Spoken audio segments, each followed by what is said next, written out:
Good morning. Welcome to another in our series of webinars entitled Freighted Legacies. My name is Chaim Beliak, and I'm pleased today to be joined by our guest, Mark Smith, whose book we will be discussing. I also am very pleased to welcome back Michael Nutkevich, who has uh, been a guest before in his book on his uncle, who worked as a relief um, worker during the period of time of the early 20th century in the Ukraine. Today, our focus is going to be on Mark Smith's book to talk about the book Building and Consoling a Nation um, as an opportunity to have a conversation. Um, and so I want to spend a moment sharing with you something of the information about uh, the book and telling you a little bit about our speaker. Um, First of all, many of you have had the opportunity to see the materials that are being presented, and it is a unusual opportunity because this book appears um, in a fashion known as open source, which means that you'll be able to readily um, acquire the book um, and use the opportunity to uh, have the book available electronically. So let's turn to telling you a little bit about Mark Smith. And of course, we have a greater material on the website, www. Jewish Renewal in Poland. First and foremost is to know that this is the second book that Mark has written about Yiddish historians. This book covers a far wider range um, and will be is available to you now. The range of the book covers 49 Yiddish scholarly writings um, that are introduced, and this is unusual. Most of the time, we're used to anthologies of literary nature.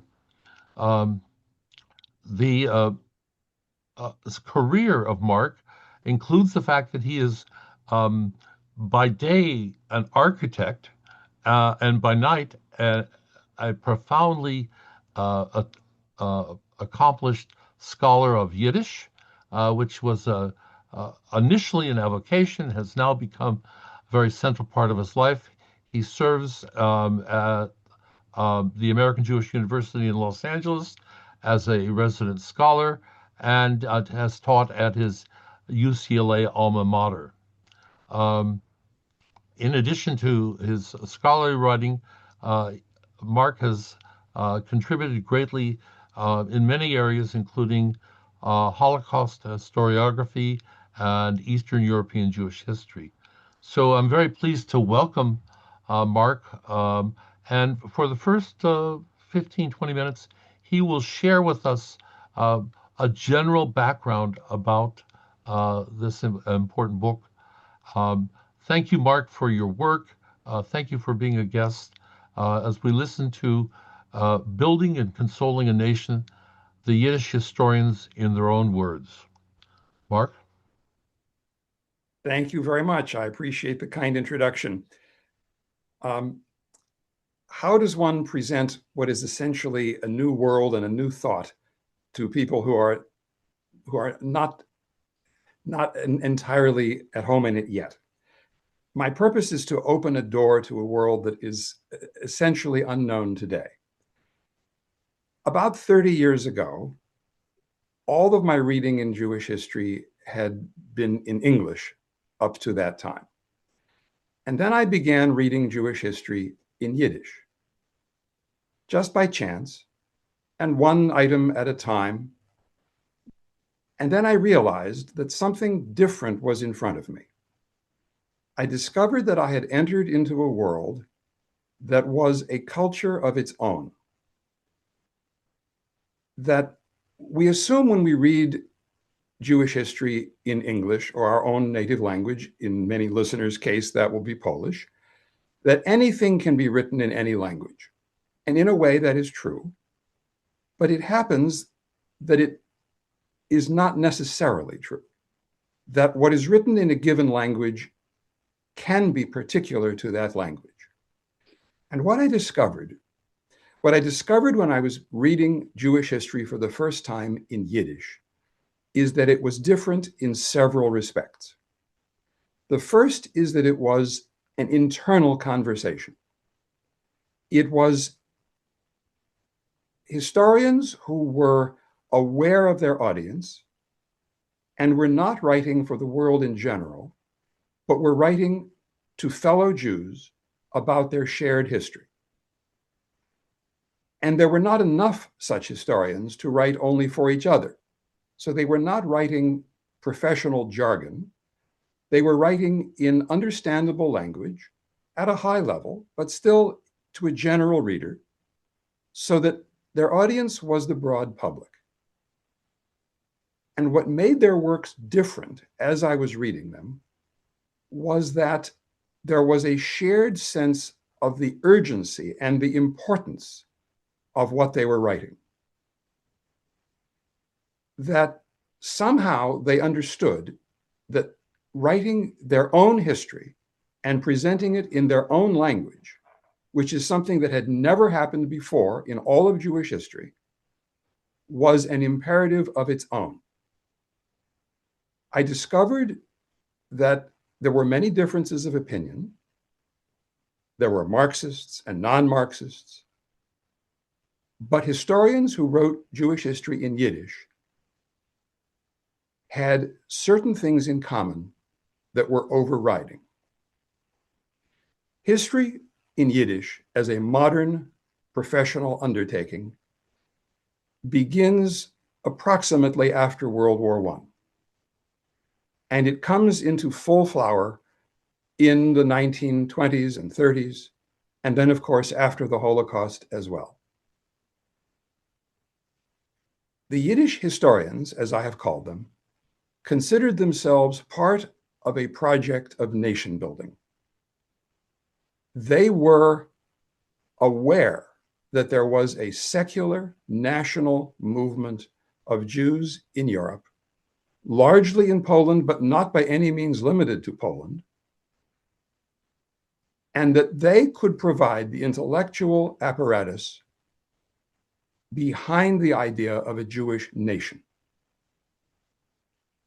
They understood, like all the minority peoples in Europe, that a national history was the foundation of nation building. And there are many ways of interpreting information about the past. You can read Jewish history Polishly within the boundaries of Poland, even at a very large boundary, or you can look beyond those boundaries and consider all of Ashkenazi Jewry to be your subject. You could even go beyond those boundaries. But these historians saw their world as the Eastern European Yiddish-speaking Jewish people, who were at that time the great majority of Jews in the world. They wished to consolidate the idea of Jewish nationhood by projecting into the present the events of the past in a way that would lay the foundation of national self-awareness. Their topics were not the usual topics of history. They were not interested in wars or kings or political boundaries. They were interested in internal Jewish culture, internal Jewish politics, and of course, literature, and all the other aspects of Jewish life that make a nation. I've organized the book that you will find into various sections having to do with Jewish-Christian relations on the one hand, Jewish internal life on another, Jewish literature in Yiddish. And yes, they prioritized the Yiddish language. They privileged Yiddish as the medium of expression. And they went back to medieval times and collected and discovered the manuscripts and the books and interpreted them in terms of a national history. This was their purpose. Their focus was, as I mentioned, on the internal aspects of Jewish life. This was different. This had not happened before. In the past, in the 100 years before their time, Jewish history, as it was written in modern times, primarily in German, dealt with Jewish literature broadly, with biblical times, and with trying to portray the Jews as a people who could be assimilated into German society, who had a noble culture in the past, but who were now ready to be civilized, as it were, into German culture. That Jewish history was a past event.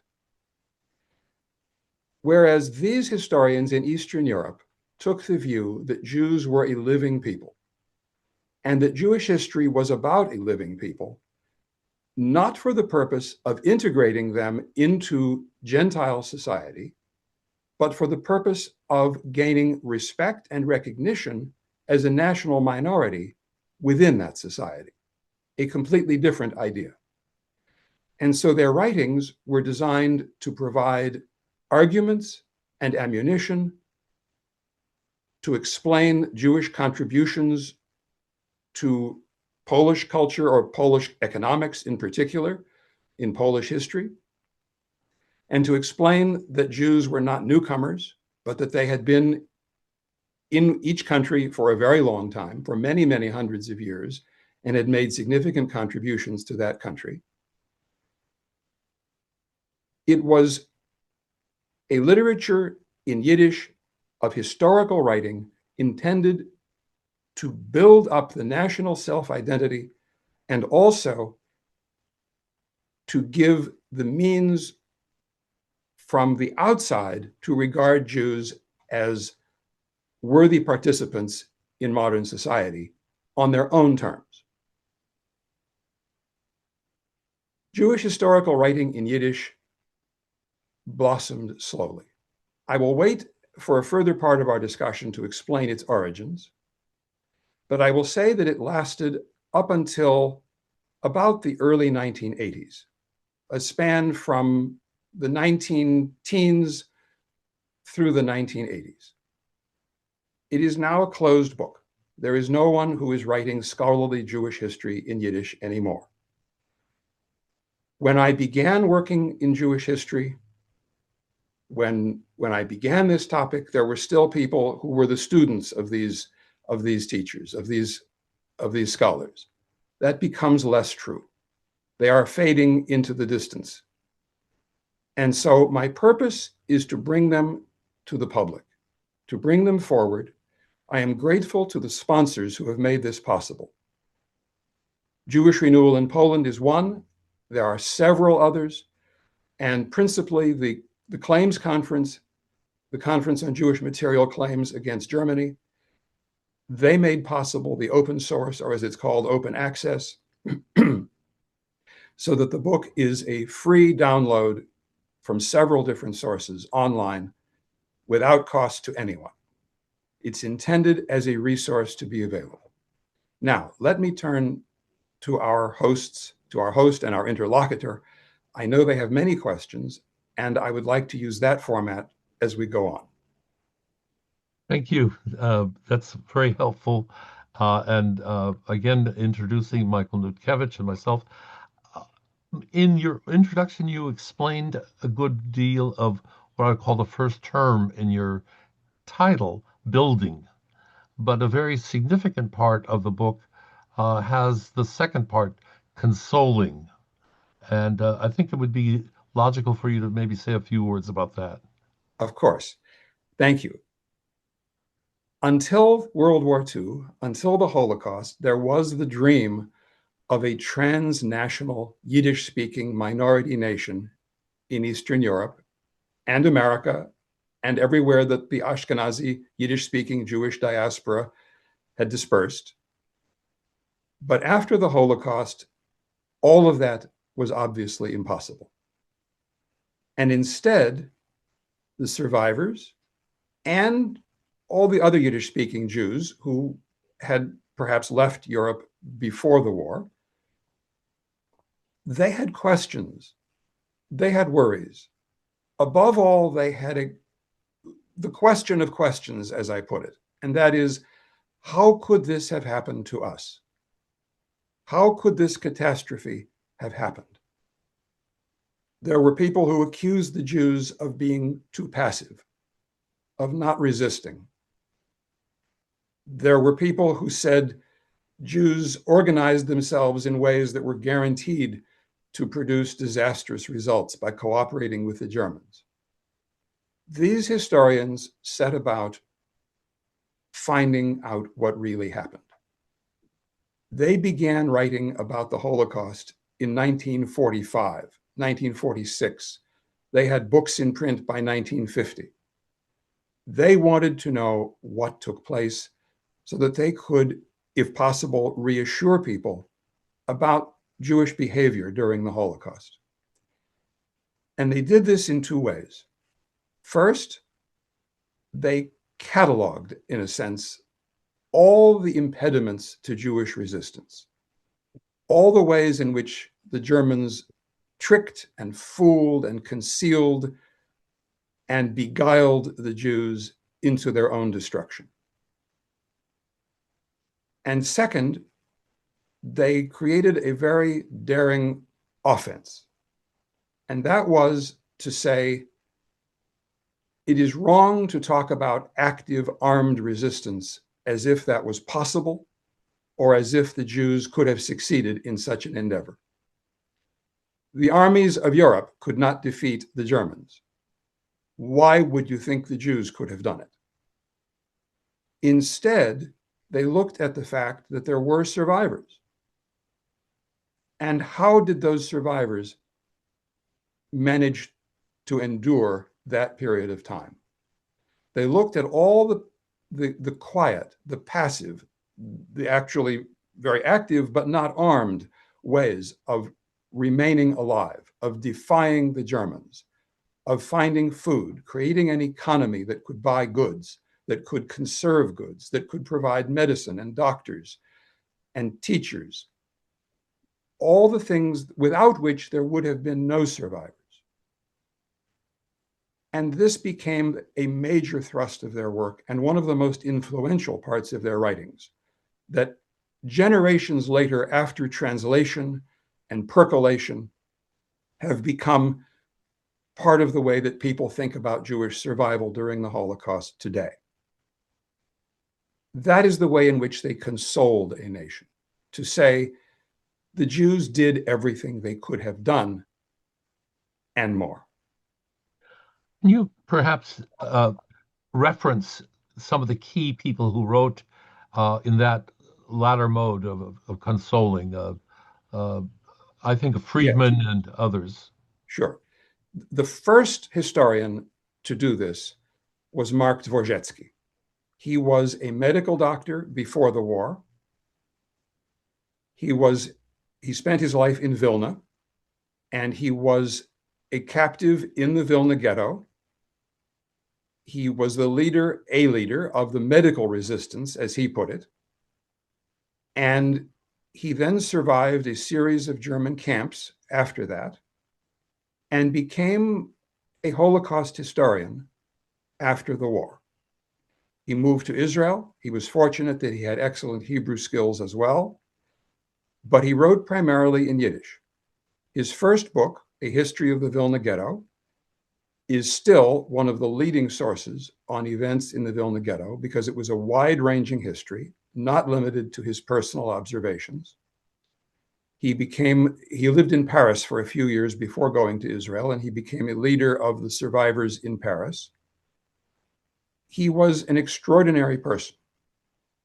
And his book in Yiddish, once it was translated into Hebrew, won the first Israel Prize for Social Studies. But in 1946, he wrote an essay entitled Verschieden seien gewesen die Wegen, varied were the ways, in which he said, let us look past the idea of armed resistance. And he wrote in a very poetic fashion. It is great literature. It's in the book, in English. He wrote with great passion each of the different ways in which Jews defied the Germans in trying to stay alive. And this became the motif of much of his later work. Eventually, in Hebrew, it came to be called Amidah, standing up against the Germans. He used the term spiritual resistance, geistige Widerstand in Yiddish. And this became the major idea that then was picked up by other Yiddish language historians, Yeshaya Trunk, Nachman Blumenthal, Yosef Kermish, and of course, the very famous Philip Friedman. Each of them adopted his ideas and referred to them. But it began with Dvorzhetsky. And I should say that Dvorzhetsky in Israel became an agitator for the creation of a chair in Holocaust studies somewhere. He tried the Hebrew University, but did not succeed, and then eventually did succeed at Bar-Ilan University, where he himself became the first professor of Holocaust studies in the world, in a chair for that purpose. And I remember reading his letters to Philip Friedman. Friedman had written many books, and he wrote to Friedman just before Friedman's death in 1960, saying, "Today was Philip Friedman hour. I showed your books to the class, and we talked about your many contributions to Holocaust history." And he said, everyone was amazed at your accomplishments. This was how a whole field of study was started. But let's go to another question. Michael, would you like to? Thank you for the opportunity to participate in this fascinating topic. So, Mark, I have a question about the self-identity of the people that you include in the volume.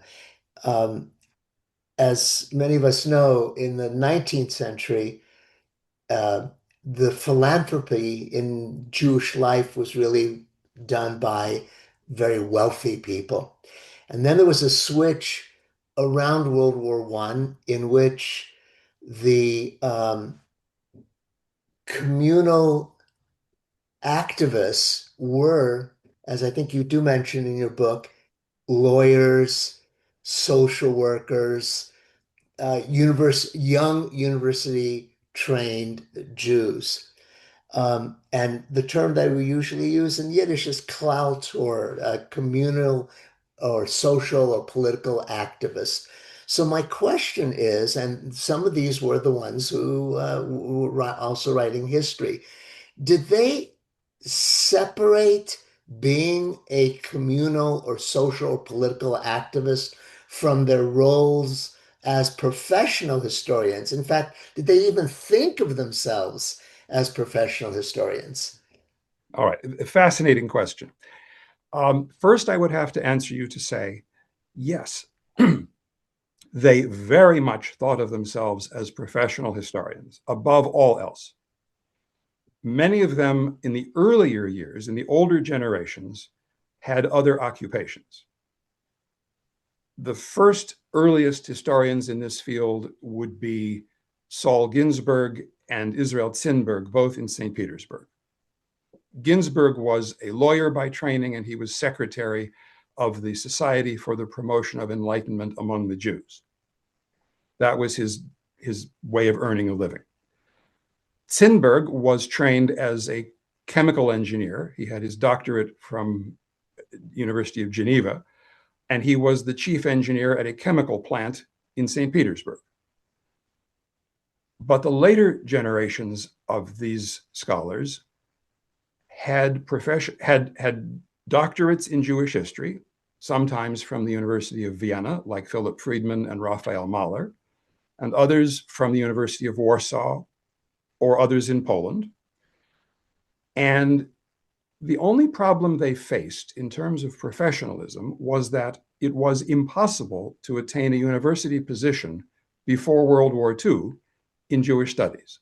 Only one man achieved this, and that was Meir Balaban at the University of Warsaw. So that you could not earn your living as a professor of Jewish studies or Jewish history. Most of these scholars were teachers in Jewish secondary schools, sometimes Yiddish-oriented, sometimes Hebrew, sometimes Polish. And they used this as their way of supporting themselves while writing Jewish history. There is the organization known as YIVO, in the original, in the Jewish Scientific Institute, as it was called, that became a shadow university. It was founded in Vilna in 1925. Today it is in New York and has celebrated its centenary.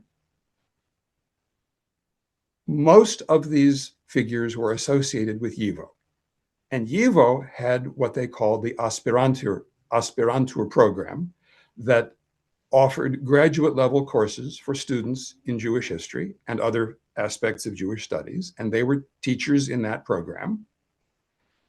And so they had their own world of scholarship.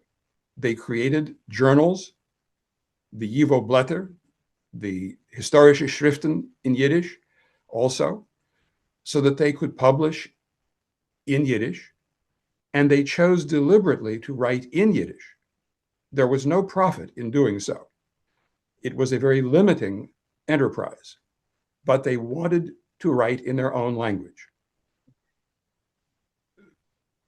Raphael Mahler and Emanuel Ringelblum created the Young Historians Circle in Warsaw in 1923, which became part of YIVO a few years later.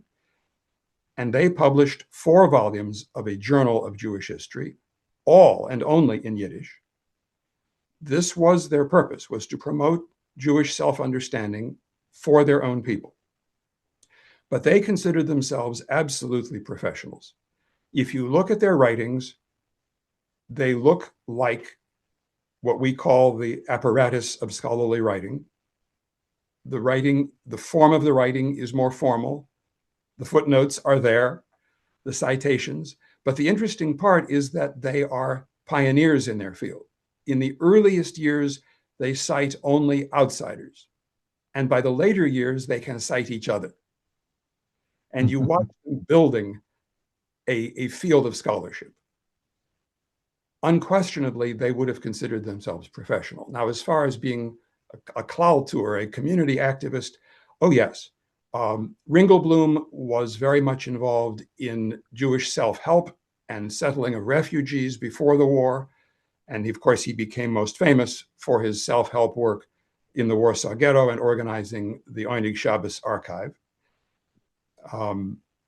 Others had, well, Max Weinreich was not principally a historian. He was a sociologist.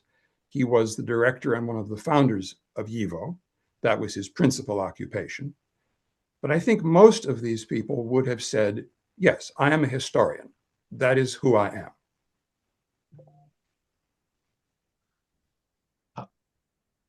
I'd like to follow up with that question because I have been very moved by your discussion about the role of these historians as uh, cultural magnets. Yes. That I think is a different role than we think of the role of historians today. This Very much. Go ahead. Yes. Now I have an embarrassing problem, and that is I'm watching the battery on my laptop, and I'm going to need to run and get my power cord and plug it in. I've never had this happen. I don't know why the power is running down so fast, but I don't want to lose you. So would you please sing or dance or do something for about 20 seconds while I do that?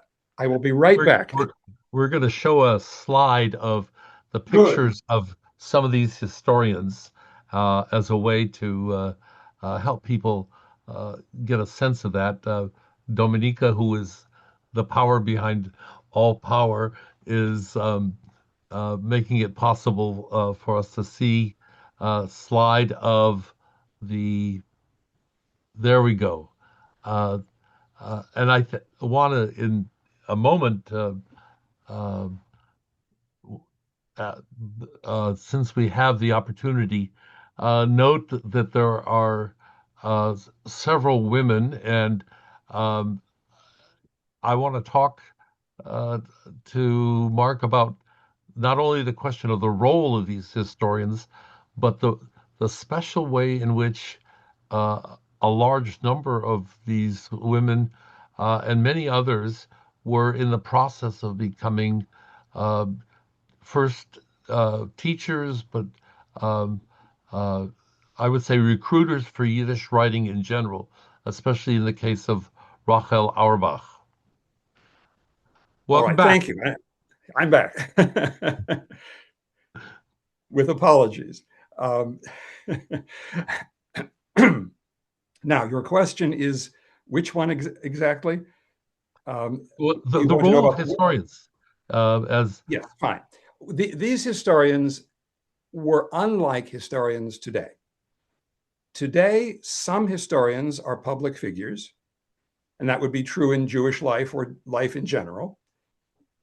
But these Yiddish historians were different.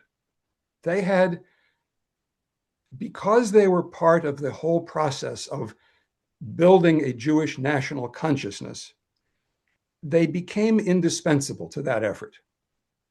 And they became very highly regarded in a way that's hard to imagine today. Um, People like me who have a doctorate in history and have taught Jewish history, um, we we don't expect people to take off their hats when we walk by. But in the case of these historians, that did happen. That they became part of the cultural elite of Yiddish-speaking society. When, well, let's talk about after the Holocaust. When a Yizkor book was being prepared about a given town or locality, very often the book had to begin with an essay about that town by a Yiddish historian, even ones who were no longer living. They very, very often used historical writing by Yiddish historians in the earliest Yizkor Bicher, which were in Yiddish primarily, then in more recent time in Hebrew. But in the 1950s and early 60s, they were largely in Yiddish. And the writings would be from these historians. Before the war, these historians were public figures. They would lecture, they would write. And the places that they wrote were not only scholarly journals. This is actually a very important point to make.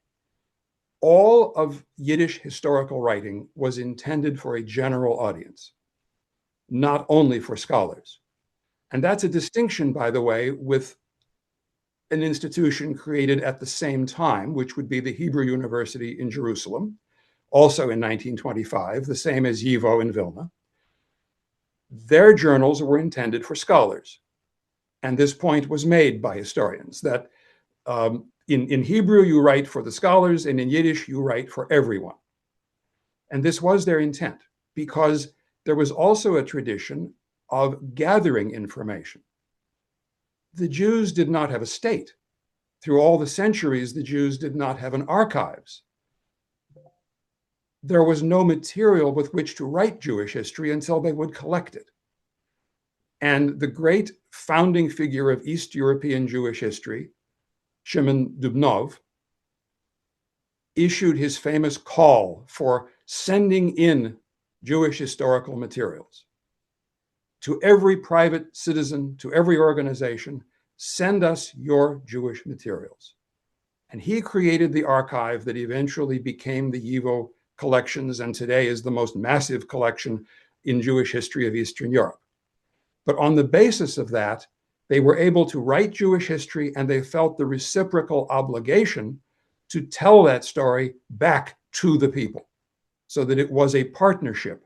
And in fact, I called it that in my first book, that I called it the lay professional partnership, that they were collecting information from people and giving it back. And this became especially true after the Holocaust in terms of oral history, interviewing of survivors. This is a field in which they pioneered, that they needed information and they knew that the only documentary information would be from their enemies. They could not let the Germans write Jewish history, that there were things written about Jews that were not written for the purpose of truth, but at best for propaganda. And so they interviewed survivors. Now, of course, not only in Yiddish, but the vast majority of interviews would have been in Yiddish. And the pioneer in this was personally Rachel Auerbach, who became part of the Philip Friedman Circle as he created the Historical Commission in Poland after the war. And then when they all moved to Israel in the early 1950s, she pioneered in creating that process at Yad Vashem and devoted her life to it. She is included in this book because even though she was not a historian, she is probably the only person in the book who was absolutely not a historian. She was a journalist, but she spent her entire career among the historians and being part of their enterprise in recording and telling Jewish history of the period. I'll segue from her to women in general.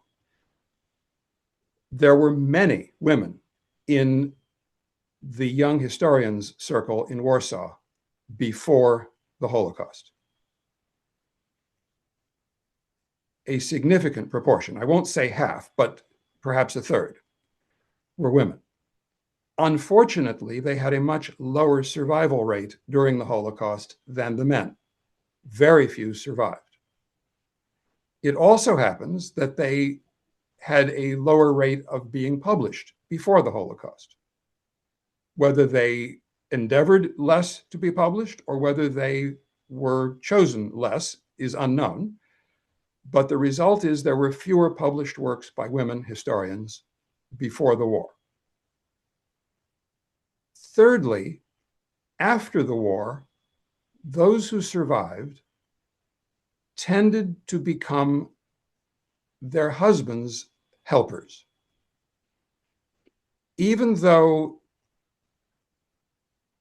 they could have had careers of their own. All of the Yiddish historians who survived and who became prominent figures were men. And they had all lost their families and their wives during the Holocaust. Some of these historians hid out under the German occupation. Others fled east into the Soviet Union. They all had different experiences. Some survived in ghettos and camps. They are a composite of all the experiences in themselves.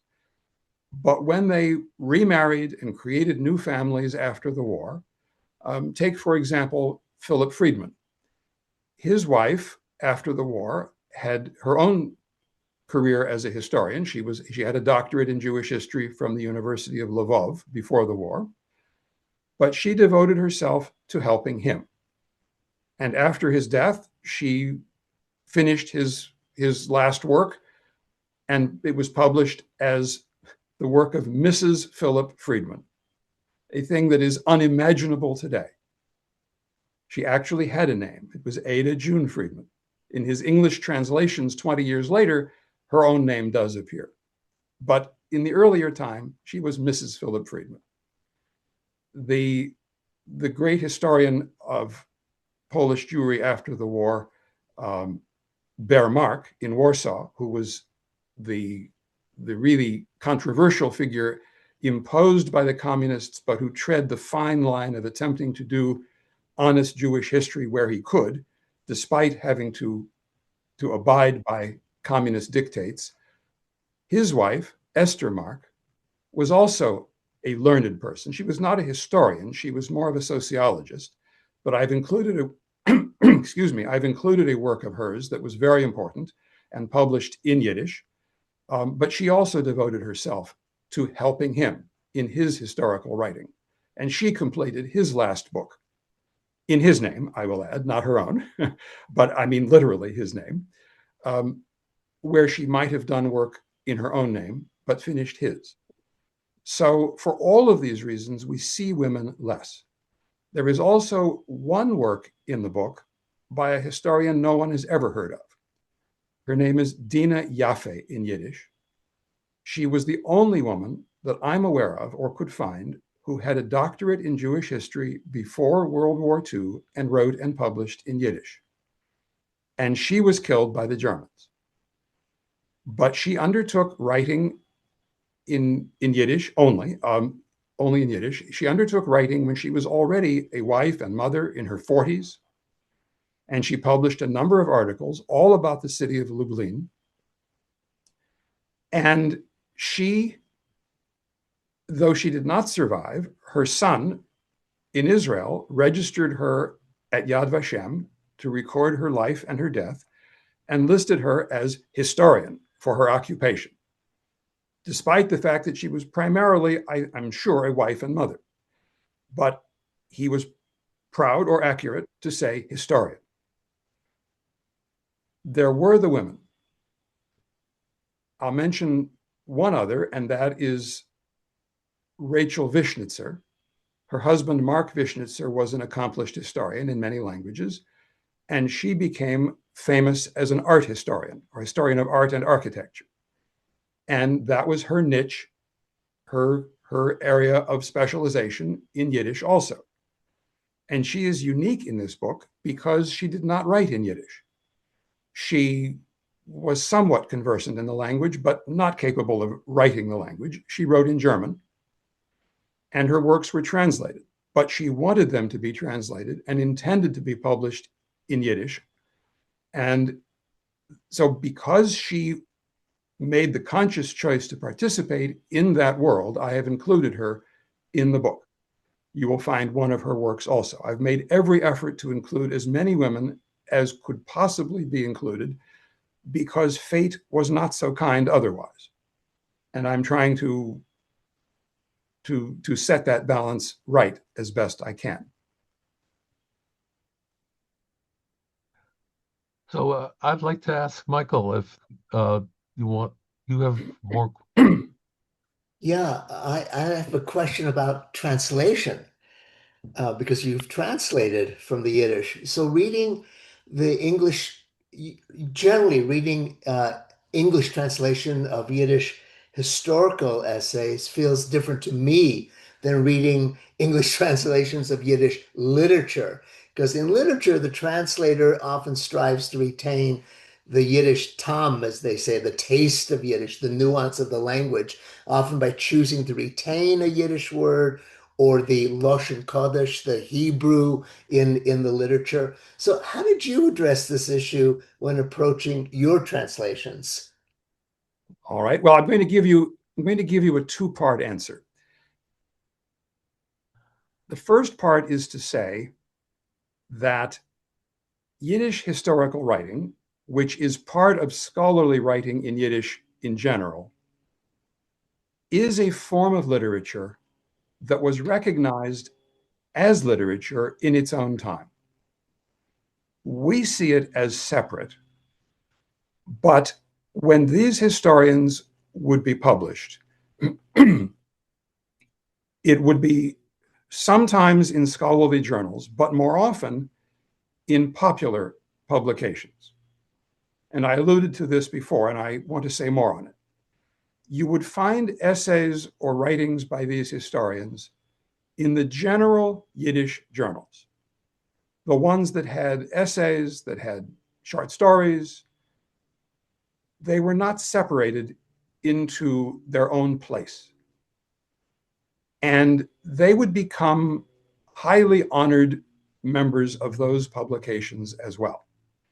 When Philip Friedman wrote to an Israeli Yiddish newspaper in the 1950s to point out a mistake in something they had published, they ran a large headline on that page that said, "Correction received from Dr. Philip Friedman." It was an honor just to hear from him that they had been noticed. This is the degree to which they were well regarded by outsiders.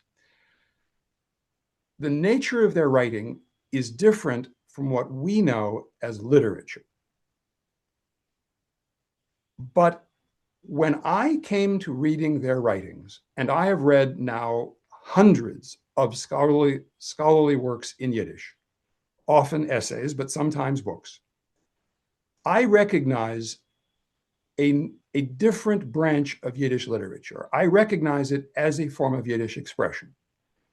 It is different. It's not as colloquial. It's not as homey. It's not as passionate as literature would be. But by comparison to what you might read in English, it is remarkably different. There is the use of we Jews, we experienced. The sense of importance of the story is taken for granted. If you write Jewish history in another language, you have to explain why your subject is important, why the topic of your article matters. They did not need to do that. There was a shared sense that everything they had to say about their shared Jewish past in Eastern Europe was by its very essence important. And so there was a layer of tension, a layer of emotion that you could feel they're going to unwrap, they're going to unveil something about our shared past that we didn't know and were eager to find out. And when they explain it in their type of Yiddish, which is a different type of Yiddish, it is a very educated, scholarly form of writing, I recognize it as being not like that writing in English.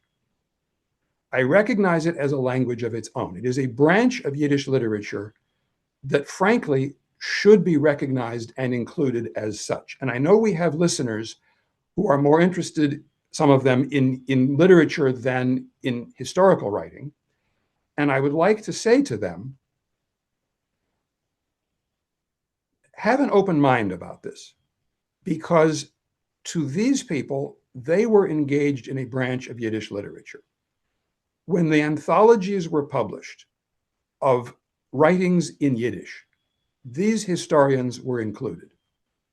I can think, for example, I can give you 4 examples.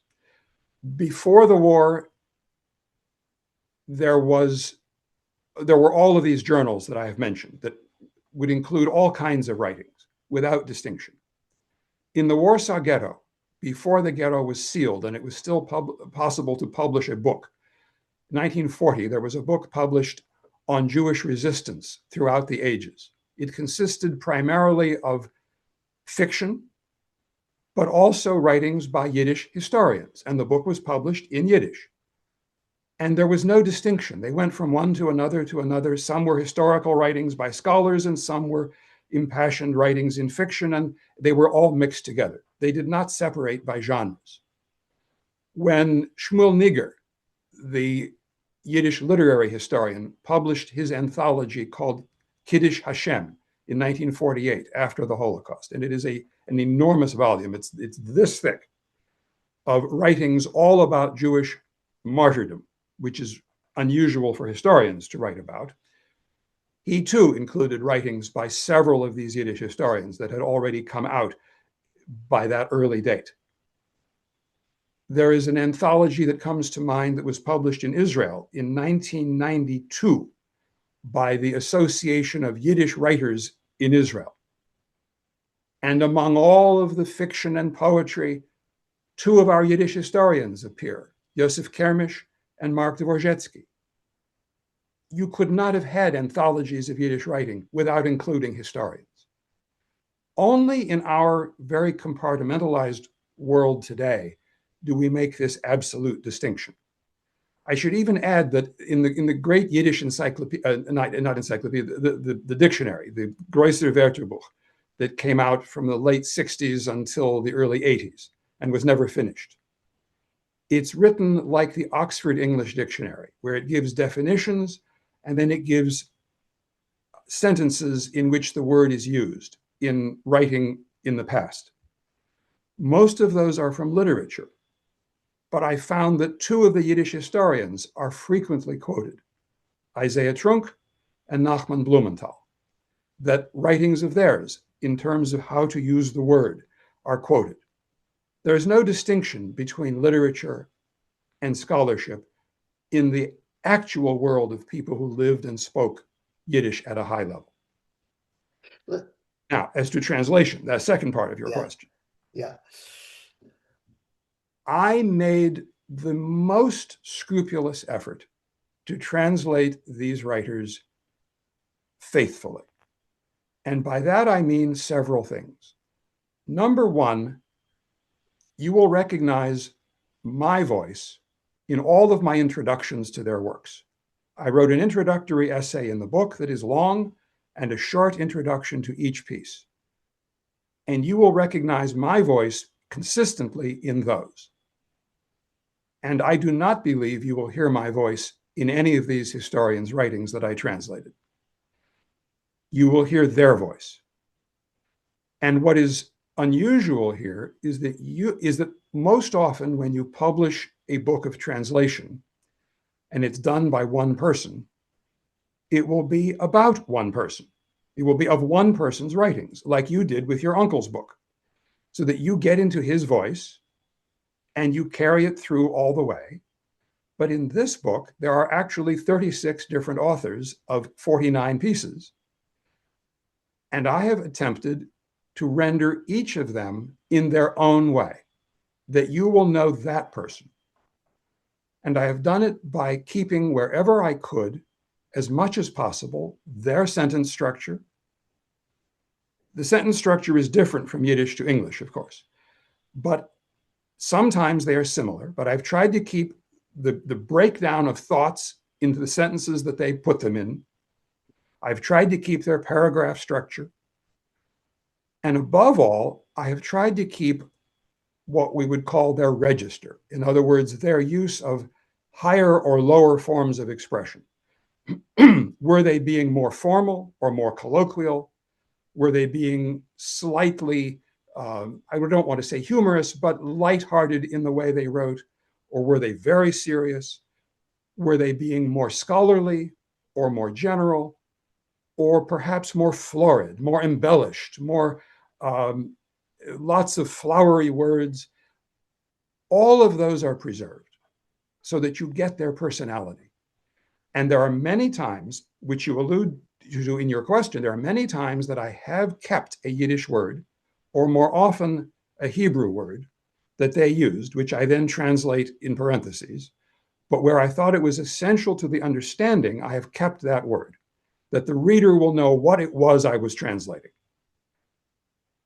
So I've tried to do all of those, that when you read these, and you will know that you are getting the real original as closely as it can be put into English. If there is anyone listening who wants to see the Yiddish original of any of these and cannot find it, I would be happy to provide it. They're all available easily online now. I mean, by me, I have them. Most of the works are not online, but I can easily give them to someone if they want to read their Yiddish originals. I think you will find that they are faithful. The only thing I have done is to abridge, to shorten a very great deal. Very few of these works were short enough to be used complete. You will find that I have 3 dots in many places, or that I've taken one section out of a larger work. But that is the only sense in which you are getting less than the total. So one of the things that I noticed, was the register and the voice of the Mayor Balaban essay on the triptych. I think that's the correct word in English, where he takes you through Lviv.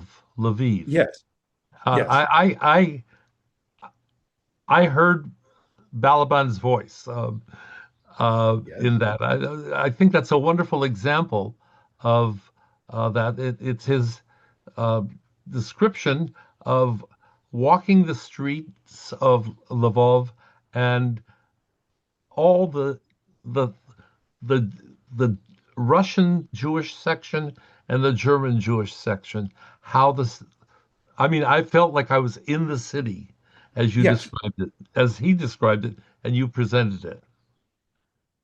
yes. I did not try to professionalize their writings. I did not try to turn them into English proper prose in that sense.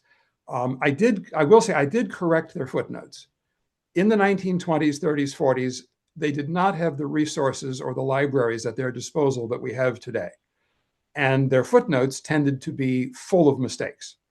And I have not noted the mistakes, I have just made them correct. I was not about to republish mistakes. But in their sentences, in the essays, you get them as they wrote. And this to me is a something of an accomplishment to be able to hand people and say, yes, this is truly their voice. And I some want of to them are very invite. poetic. I'm sorry. I want to invite people that are listening, if they want to share a question, they're welcome to do that um, in the raise hand section. There's a question, or in the uh, chat. And we have a question from Rabbi David Oler. Um, uh, I see the were, question. uh, uh, were the writers all secular, or were some writing from a religious perspective? The answer is none of these historians were writing from what I would call a very religious perspective. Excuse me. The only historian who could have done so, Rabbi Shimon Huberband, who was a colleague of Ringelblum in the Warsaw Ghetto, excuse me, did not survive. His writings have all been published in Hebrew and in English, although he wrote in Yiddish. All of the other figures were secular modern Jews, but you can tell from their writings that they did have a thorough a traditional Jewish education.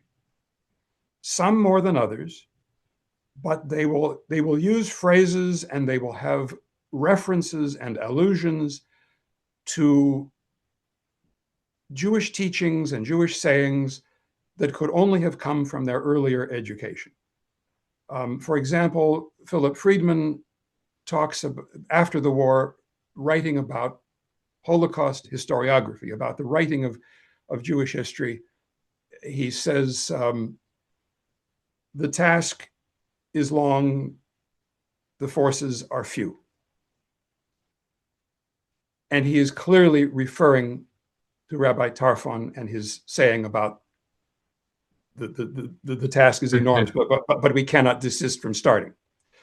Um, he also talks about the hand of God making the mute speak, that the flood of literature about the Holocaust from survivors comes from those um, who were given speech, and you know the biblical allusion from which it comes. Others simply use frames of reference that you know come from Jewish tradition. They are not, you cannot confuse them with non-Jews. Thank you. That's a important response. Um, and we have a thank you from Rabbi Oler. Um, Michael, you have another question that you wanted to raise as well. Uh, Yeah, I think this is an aside more than anything else because you did talk about in your section on the young historian circle in Warsaw that it was in part initiated or inspired by the increasing interest among Jewish students and the general Jewish readership in Jewish history. And as you mentioned, and I totally agree with this, one can't argue about this, that there was an explicit identity building enterprise in their work. And it struck me how different it is from what scholars do now. And there is a kind of a big debate among Jewish scholars regarding the role of Jewish studies in the academy, namely, besides the academic goals of Jewish studies, should they be engaged in Jewish identity building? When I taught at the university level, it always, I had a different there was no explicit, I treated everybody equally, but there was something about those Jewish students who I knew were kind of hungry for issues of identity versus the non-Jewish students as interested in the topic, but for them there was a different agenda, and I always wondered what my role should be. Should I just be the pedagogue or should I be contributing to identity building? So I just thought that was really interesting, and it really was not an issue, I think, among your authors. Well, I'll answer it very briefly to say first, I've had the same experience. I was teaching a class at UCLA on the history of anti-Semitism, and most of the class was non-Jewish. And they would say to me, well, we heard about the Holocaust, but we didn't know that Jews had trouble otherwise. Well, this is very informative. But then the Jewish students knew much more.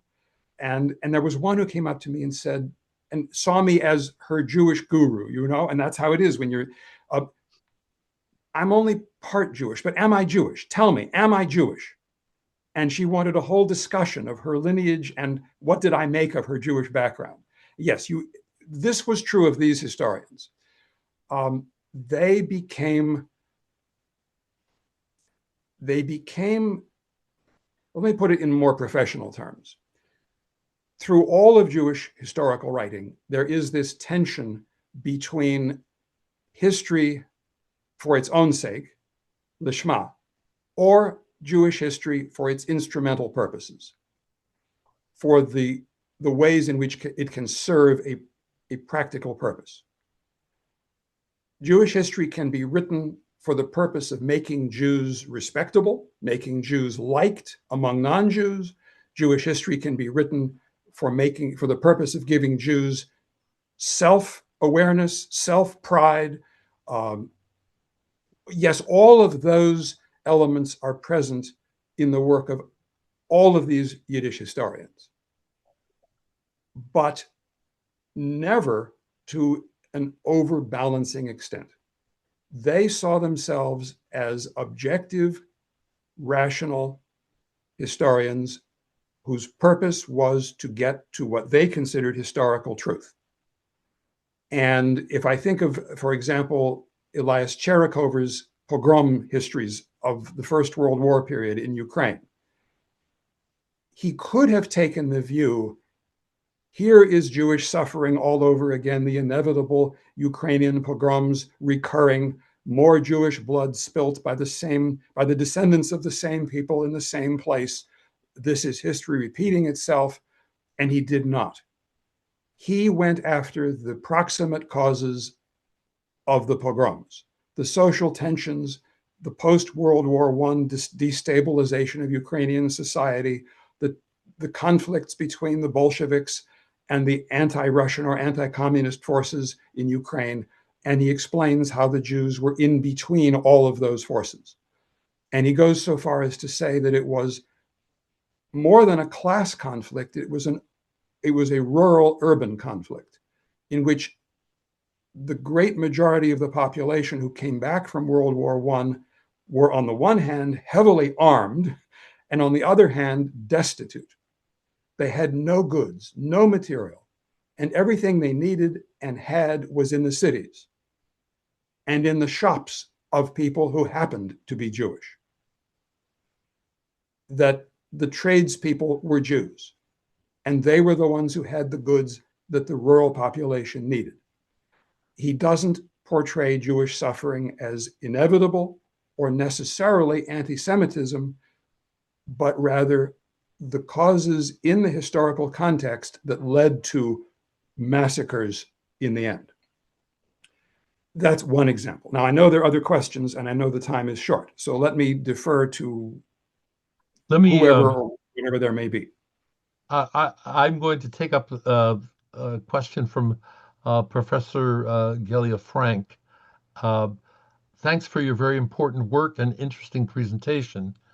Were these historians in touch with one another, and what were the main issues or controversies that they engaged with? You began with this very interesting one about anti-Semitism, but there are other issues that they were in touch uh, with. And of course, you raised this question of the lachrymose view of history. And I think this is an important final question that will, I hope, open the chapters for more discussion.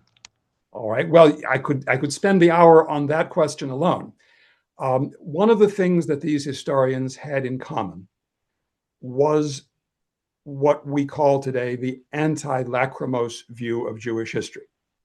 This comes from an article written by the great Jewish American, well, Galician Jewish American historian Salo Baron in 1928, in which he said we should turn away from the lachrymose view of Jewish history in medieval Europe. The Jews did not only suffer, they had wonderful and great accomplishments and a beautiful history. But these historians were doing that long before he said it.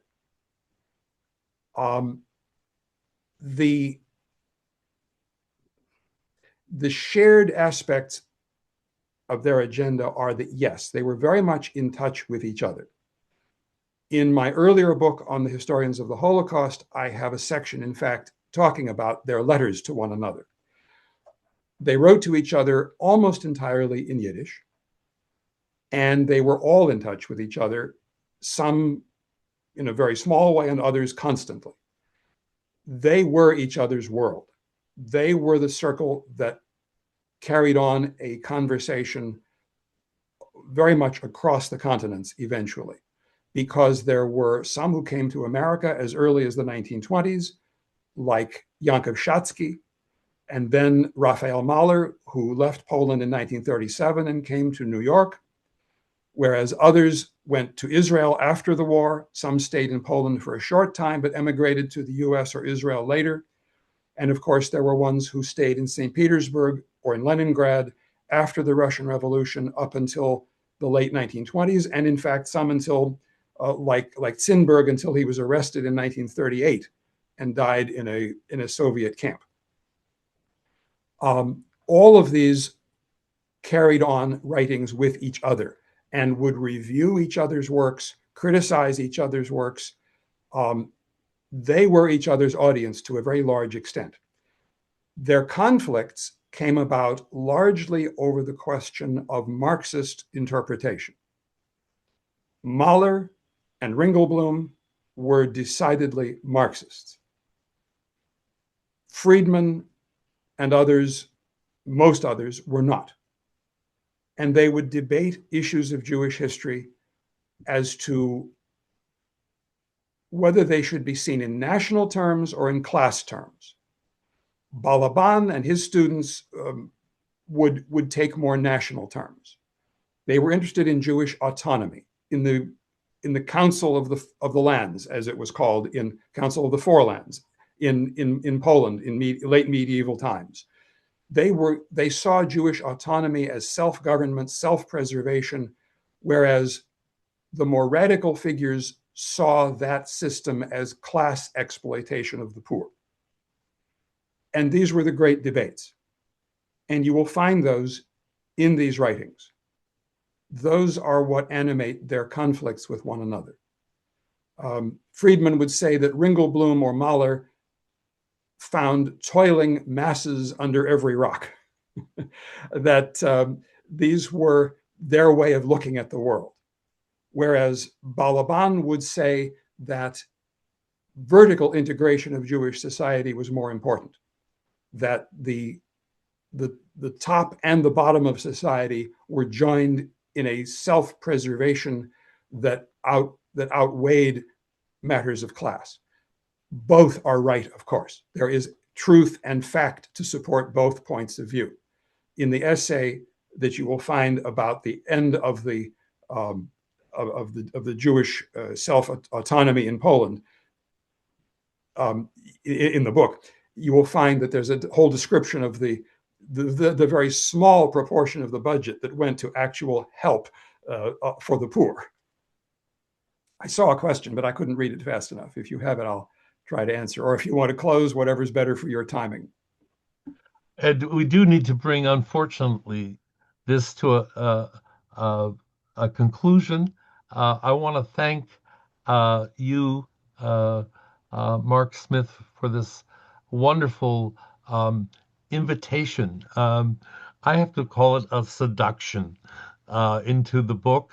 And I have found reading it and hearing you a profound experience, as I'm sure our listeners have. Thank you for your scholarship. Thank you for your Yiddish hearts. And I want to bring our conversation today to conclusion by also thanking Michael Nutkevich for his questions and for his scholarship as well. Naturally, we want to thank Dominika Zakrzewska, who's our technical moderator, Marżena Szymanska, Marek Józowski for their interpreting into Polish. I have a hunch that we will be looking to try to schedule more conversation with you. I see other questions that are coming up, and I just want to conclude with inviting people to keep in mind that if you live in the San Francisco area, you are invited to I'm sorry, I've got the wrong thing up here. Sorry. You are invited to a presentation of the play, Our Class, which will be performed here. I think I get it here. There it is. Here in San Francisco, and for those of you who followed our work, we have a online now the conversation with the director Igor Goliak. You'll be able to get information about the play, which will be playing at the Z Space Steindler stage, and that'll be from March 27th to April 5th. We will reconvene in our Freighted Legacy format in April, where we'll have a discussion of the role of Jewish philanthropy in the revival of Jewish life in Poland post-World War II, and a conversation about the work of Zygmunt Rolat, who was a survivor and a key person in the development of Jewish life post-World War II. I want to thank our teacher and scholar, Mark Smith, once again, Michael Nutkevich, and everyone that's participated. Let me wish you a Ziesen Pesach, and thank you all.